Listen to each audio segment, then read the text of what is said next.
everyone, welcome back to Cute Thing Corner. In today's tutorial, we're going to learn how to draw Gudetama in a breakfast plate step by step. Grab your pen and let's start drawing together. Please note, Gudetama is a copyrighted character owned by Sanrio. This drawing is just a fan art tutorial.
so much for watching this tutorial.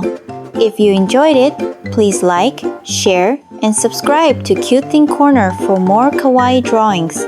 Don't forget to share your finished drawing on Instagram stories and tag us. We'd love to see your art. Remember, it's all just for fun, so relax and enjoy the process. See you in the next tutorial.